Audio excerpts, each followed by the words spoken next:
Good morning all.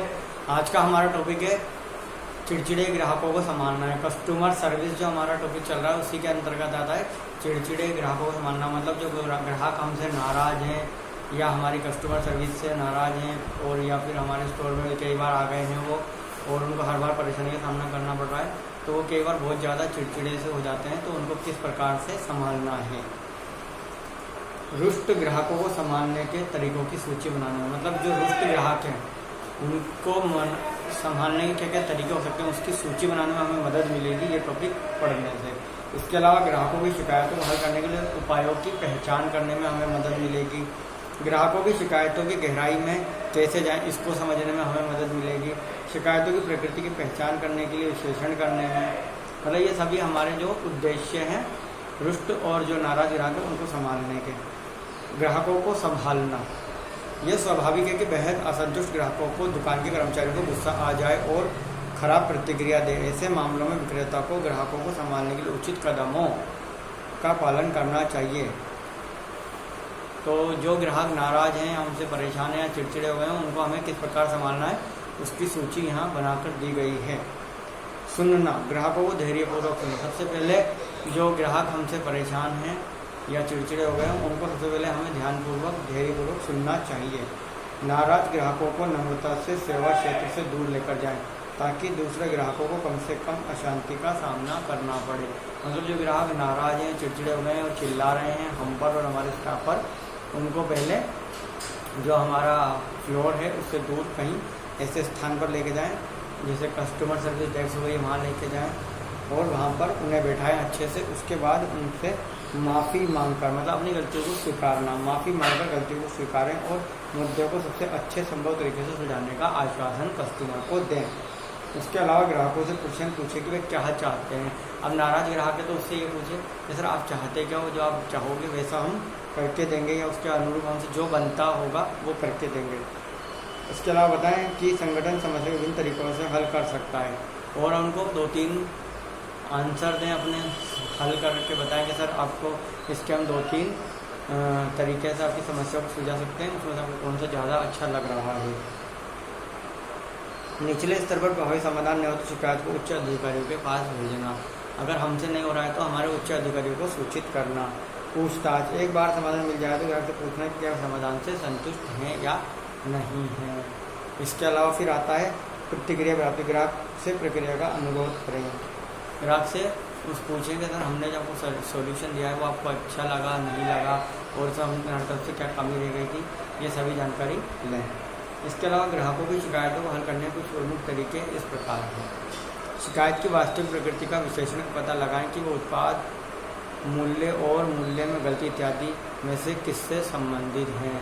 मतलब जो समस्या है वो हमारे प्रोडक्ट से है, उसके मूल्य से है या किसी और तकनीकी प्रॉब्लम या क्या प्रॉब्लम है। कस्टमर से सबसे पहले समस्या की प्रकृति का पता लगाएं। उसके बाद समस्या के बारे में अधिक जानकारी प्राप्त करने के लिए प्रासंगिक प्रश्न पूछें। कस्टमर से सही से और प्रासंगिक क्वेश्चन ही पूछें। ग्राहक को स्पष्ट करें कि शिकायत समझ में आ गई है। अगर आपकी शिकायत समझ में आ जाए तो ग्राहक को बता दें कि आपको उनकी समस्या समझ में आ गई है। ग्राहक को एक संभव समाधान का सुझाव दें, जैसे उत्पाद की मरम्मत या उसे बदलना। अब ग्राहक चाहता है कि उसका जो प्रोडक्ट उसने लिया था वो डिफेक्टिव था, डैमेज था, तो हम उसके लिए कर सकते हैं, उसकी मरम्मत कर सकते हैं या फिर उससे दूसरा दे सकते हैं। अन्य विकल्प का सुझाव दें, जैसे लोकपाल के माध्यम से मुद्दे को हल करना। अन्य कोई और हो जैसे हम उसे कैशबैक वापस दे सकते हैं या जो भी पॉसिबल सोल्यूशन है, क्या हम उसे उसके बदले हम उतनी अमाउंट क्रेडिट नोट इशू कर सकते हैं या कोई और दूसरे ब्रांड या कोई और अन्य प्रोडक्ट उसे खरीदने के लिए बोल सकते हैं। तो ऐसे बहुत सारे सोल्यूशन जो हम कस्टमर को दे सकते हैं। समस्या को जल्दी हल करके शिकायत को बंद करना। ऐसे मामले में जहाँ समस्या को विशेष स्तर पर हल नहीं किया जाता उसे उच्च स्तर पर पहुँचा दिया जाता है, जैसे संगठन का शीर्ष प्रबंधन। मुद्दों को उच्च स्तर पर पहुँचाना निम्नलिखित स्थितियों के तहत आवश्यक हो सकता है। जब ग्राहक सहायता कर्मचारी को शिकायतों को संभालने के लिए अधिकृत न हो, जब ग्राहक समर्थन प्रक्रिया अक्षम हो और वांछित परिणाम देने में असफल हो, जब मुद्दा हल करने की अवधि बीत चुकी हो। कोई मुद्दा था उसके हल करने की अवधि अगर बीत चुकी है तो ऐसे में क्या है फिर उच्च अधिकारी ही उसको सॉल्व कर सकते हैं। सेल्समैन को निम्नलिखित दिशा निर्देशों का पालन करते हुए ग्राहक की शिकायतों का सही मूल्यांकन करना चाहिए। ग्राहक को धैर्य से सुनें, शिकायत की जड़ की जांच और मूल्यांकन करें, संघर्ष को हल करने के संभव समाधान को पहचानें, चयन करके समस्या के लिए सबसे उपयुक्त समाधान प्रदान करें। प्रत्येक विक्रेता के पास खरीदे गए सामान की वापसी की नीति होती है। कुछ विक्रेता एक निर्दिष्ट समय अवधि के भीतर वापसी की अनुमति देते हैं, जबकि कुछ विक्रेता बेचे गए उत्पाद की वापसी या आदान प्रदान नहीं करने देते। यदि ग्राहक निर्दिष्ट समय अवधि के बाद खरीदे गए सामान वापस करने का अनुरोध करता है तो विक्रेता को विनम्रता से उस नीति के बारे में सूचित करना चाहिए और वापसी के लिए उत्पाद को स्वीकार करने में असमर्थता व्यक्त करनी चाहिए। इसके अंदर ये बताया गया है कि कुछ दुकानदार हैं, उनके पास प्रत्येक समय अवधि को निर्धारित कर देते हैं कि उस समय अवधि में अगर आप माल लेकर आएंगे तो वापस कर लेंगे। इसके अलावा सेलेबल कंडीशन में होना चाहिए। जैसे 15 दिन का समय होता है ज़्यादातर रिटेल स्टोर्स में। अगर 15 दिन में अगर आप कोई सामान उनसे एक्सचेंज करना चाहते हैं तो आपको एक्सचेंज कर देंगे, बदल के दे देंगे, या उसके बदले में जो भी वो पैसे देंगे वापस आपको, या फिर उसके बदले में उतने अमाउंट का स्लिप इशू कर देंगे। लेकिन वो सब कितने दिन में? 15 दिन में। उसकी दूसरी शर्त क्या है कि वो डिफेक्टिव डैमेज होनी चाहिए, सेलेबल कंडीशन में होना चाहिए, गंदा नहीं होना चाहिए। इसके अलावा कई बार कस्टमर 15 दिन के बाद आते हैं हमारे पास और बोलते हैं, अनुरोध कर देंगे हम एक्सचेंज कर दो, तो कस्टमर को अच्छे से बता देना चाहिए कि सर हमने आपको पहले से इन्फॉर्म कर दिया था कि हम 15 दिन बाद एक्सचेंज नहीं करेंगे, चाहे फिर वो अच्छी कंडीशन में ही क्यों न हो प्रोडक्ट, क्योंकि समय अवधि निकल चुकी है। तो इसे कस्टमर को अच्छे से समझाकर और विनम्रता के साथ बोल दें।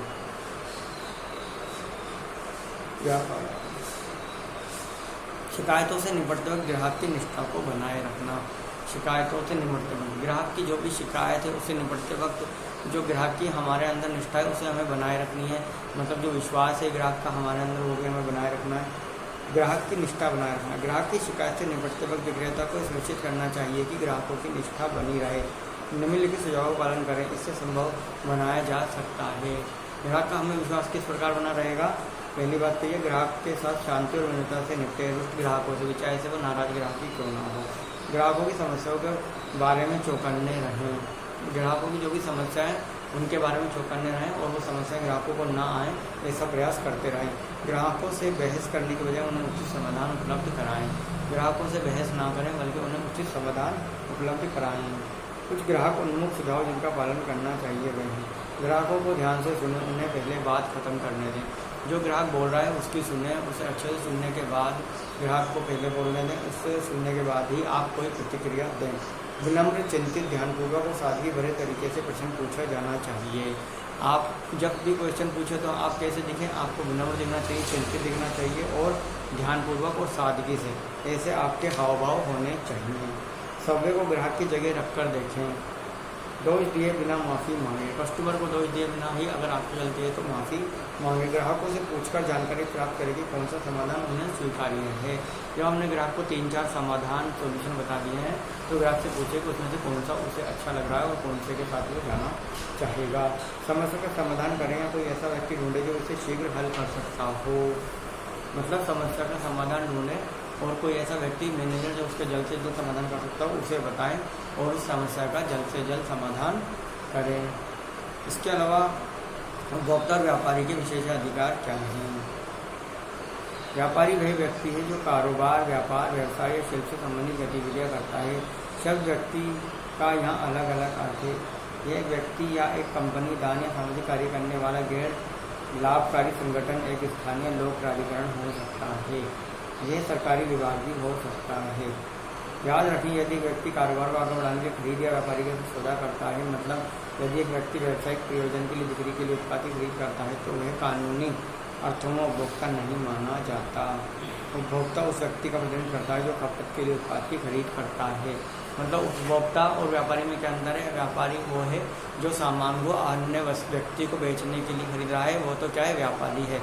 और जो खरीद कर उस सामान की खपत करेगा या उसे यूज में लेगा वो कौन है? उपभोक्ता है। व्यापारी ग्राहक अधिकार। हर व्यापारी या ग्राहक के खरीद, वापसी और उत्पाद के मरम्मत से संबंधित कुछ अधिकार हैं। इन अधिकारों में से कुछ इस प्रकार: उत्पाद के बारे में पूरी जानकारी प्राप्त करने का अधिकार है किसको? ग्राहक को। विक्रेता के साथ उत्पाद की कीमत में मोल भाव करने का अधिकार भी ग्राहक के पास है। किसी भी उत्पाद से संबंधित समस्या के बारे में या बातचीत के दौरान विक्रेता के निराशाजनक कार्य के बारे में शिकायत करने का अधिकार भी ग्राहक को है। विक्रेता की नीति के अनुसार खरीदे गए सामान वापस करने का अधिकार भी ग्राहक के पास है। मतलब विक्रेता ने जो नीतियाँ निर्धारित की हैं सामान बदलने की, अगर उसके अनुरूप विक्रेता कार्य नहीं कर रहा है तो ग्राहक उसकी शिकायत कर सकता है।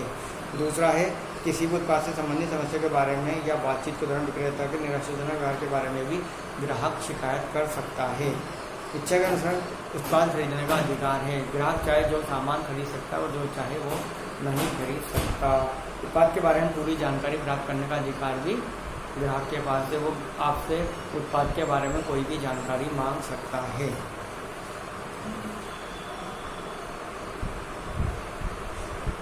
स्टेपल पर एक प्रस्ताव के बारे में ग्राहक के सवाल के लिए उचित प्रक्रिया को पहचानें।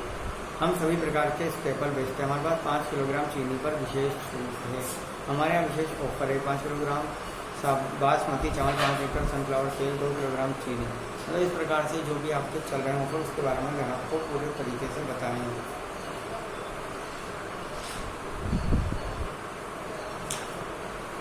इस प्रकार से हमें ग्राहक, अगर हम हैं कहीं पर और अगर हम वहाँ खरीदने जा रहे हैं तो दुकानदार हमसे ज़बरदस्ती नहीं कर सकता, जोर ज़बरदस्ती कि आपको अब यहाँ आ गए हैं तो आपको सामान खरीदना ही है। और अगर हमें कोई एक्सचेंज कराना है सामान, तो जो भी नीतियाँ निर्धारित की गई हैं उसके अनुरूप ही हम उसे बदलवा सकते हैं। अगर कोई दुकानदार ने बोला कि आप इस सामान को 15 दिन में बदला सकते हैं और अगर ये सेलेबल कंडीशन में तो आप इसे एक्सचेंज कराने ला सकते हैं। और अगर आप जाते हैं और दुकानदार ऐसा करने से मना करता है तो आप उसकी शिकायत कोर्ट में कर सकते हैं। तो आप ग्राहक को बहुत सारे अधिकार मिले हुए हैं। आप किसी दुकान में चले गए हैं और अगर आपसे दुकानदार अगर ढंग से व्यवहार नहीं कर रहा है और बदतमीजी से व्यवहार कर रहा है तो आप उसकी भी शिकायत कर सकते हैं। इस प्रकार से ग्राहकों को बहुत सारे विशेष अधिकार प्राप्त हैं। इसके अलावा कोई दुकानदार आपसे ज़्यादा मूल्य नहीं ले सकता। लिखी हुई MRP जो है उससे ज़्यादा मूल्य नहीं ले सकता। आपको कोई डिफेक्टिव डैमेज अगर सामान वो बेच देता है डर्टी, तो आप उसे 15 दिन के बाद भी एक्सचेंज करा सकते हैं। ऐसा कानून है। मतलब उसकी नीति तो है कि वो 15 दिन में बदल के देगा, लेकिन अगर उसने आपको मैन्युफैक्चरिंग डिफेक्ट वाला कोई आइटम दे दिया है तो उसको वो बाद में भी बदल कर देगा 15 दिन के बाद भी, अन्यथा आप उसके खिलाफ कानूनी कार्रवाई कर सकते हैं।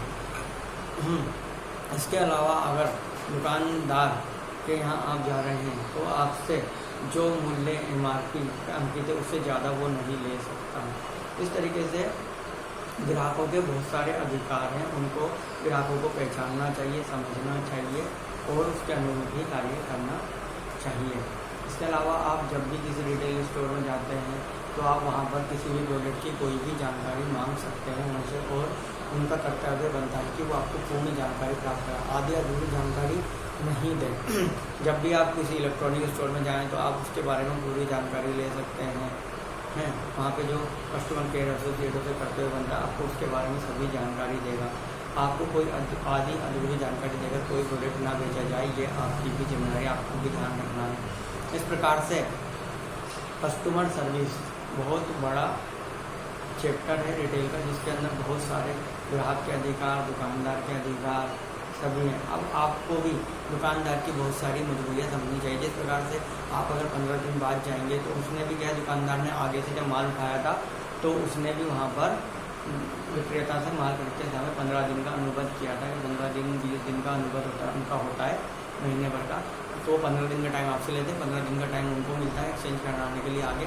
तो इसलिए आपको उस निर्दिष्ट समय में जो दिया गया दुकानदार का उसी में बदलवाना चाहिए। इसके अलावा वो टाइम को भी ध्यान रखना चाहिए कि सुबह के टाइम बदलना है, शाम के टाइम बदलना है। कई दुकान वाले सुबह से शाम तक सामान बदलते हैं, कई लोग लेकिन कुछ निश्चित समय पर ही सामान बदलते हैं।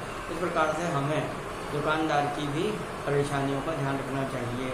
दुकान खुलते हम एक्सचेंज कराने पहुँच जाते हैं तो कई लोग इसे अच्छा नहीं समझते, तो इसलिए एक पर्टिकुलर टाइम होता है कई दुकानों का एक्सचेंज करने का, वो उनसे पूछ लेना चाहिए। ठीक है, हम आपसे सामान खरीद रहे हैं, 15 दिन के अंदर बदलवा भी देंगे, लेकिन फिर भी एक दिन के अंदर किस टाइम पर हमें आना है, किस टाइम पर आप बदल के देंगे। इस प्रकार से हमें पूर्ण जानकारी ले लेनी चाहिए और उनसे कोई भी प्रोडक्ट खरीदते समय सभी बातों पर पूर्ण रूप से विचार कर लेना चाहिए और सभी जानकारी दुकानदार से ले लेनी चाहिए। अगर ये ख़राब होगा, अगर ये डिफेक्टिव हो गया कुछ ही दिनों में, तो इसकी क्या बदलने के क्या नियम होंगे, इसके बदलने के बदले हमें वापस पैसा मिलेगा, दूसरा प्रोडक्ट मिलेगा, या फिर इसके बदले में हमें कोई स्लिप मिलेगी जिससे हम कोई और दूसरा प्रोडक्ट खरीद सकते हैं।